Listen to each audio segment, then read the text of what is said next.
Aujourd'hui, on va parler d'un problème méconnu mais qui peut littéralement ruiner votre digestion si vous souffrez du syndrome de l'intestin irritable ou de troubles digestifs chroniques. Et ce problème, c'est l'hypochloridrie, autrement dit un manque d'acidité dans votre estomac. On a souvent tendance à penser que nos problèmes digestifs viennent d'un excès d'acidité gastrique, mais en réalité, c'est souvent l'inverse. Si vous avez des ballonnements, une sensation de lourdeur après les repas, une digestion extrêmement lente ou encore des carences en fer et en B12, il se pourrait bien que ce soit votre cas.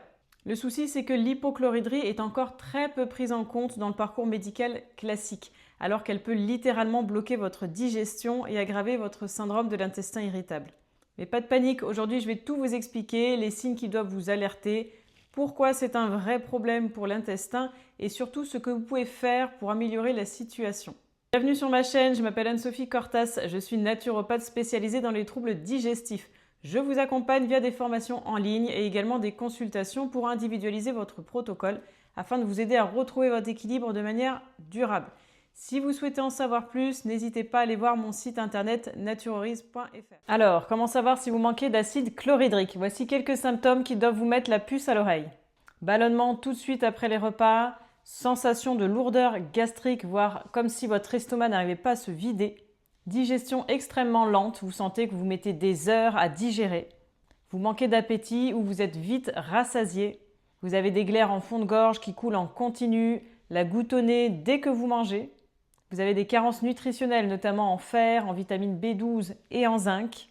Des gaz intestinaux fréquents, une fermentation excessive des aliments dans l'intestin et des reflux gastriques qui, paradoxalement, un manque d'acide gastrique provoque des remontées acides car l'estomac ne ferme plus correctement son clapet. L'acide chlorhydrique, c'est indispensable pour dégrader les protéines et permettre l'absorption des minéraux essentiels. Quand il est en quantité insuffisante, les aliments stagnent dans l'estomac, fermentent et cela crée des gaz et des reflux. Pire encore, cela empêche la bonne assimilation des nutriments, ce qui peut mener à des carences chroniques, fatigue et des problèmes digestifs persistants. Ok, mais pourquoi le manque d'acidité gastrique, c'est un vrai problème pour l'intestin et le syndrome de l'intestin irritable? Moins d'acidité, donc des bactéries pathogènes non détruites. L'acide gastrique a un rôle fondamental, il stérilise notre estomac. Il tue la plupart des bactéries et des pathogènes qui sont présents dans notre alimentation.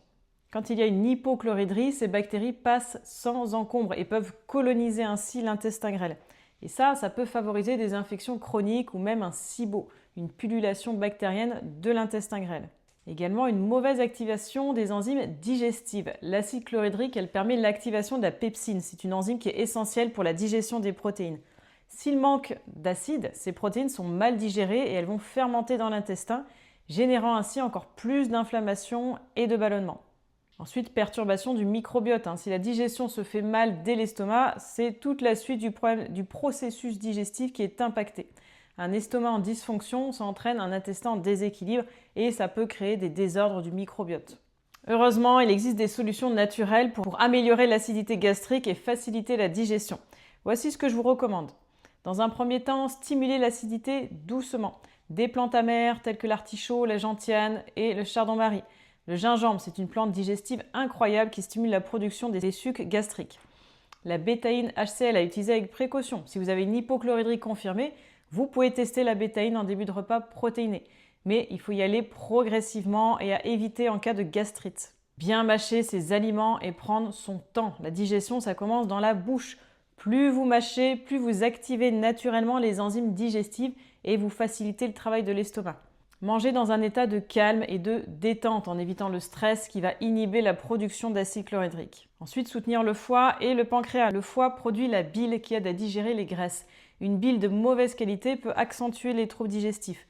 Des plantes comme le radis noir, le desmodium ou l'artichaut peuvent aider à soutenir le foie. Ensuite, il faut éviter les aliments qui sont inhibiteurs d'acidité gastrique. Les antiacides, les inhibiteurs de pompe à protons, les IPP qui sont souvent prescrits, mais sur le long terme, ils empirent l'hypochloridrie et favorisent le SIBO. Réduire la consommation d'aliments ultra transformés qui peuvent aussi aggraver les problèmes de digestion. Voilà, vous avez pas mal de clés pour comprendre et agir sur une hypochloridrie qui pourrait être en train d'aggraver votre syndrome de l'intestin irritable. Si vous vous reconnaissez dans ces symptômes, dites-moi en commentaire ce qui vous parle le plus et ce que vous allez tester en premier.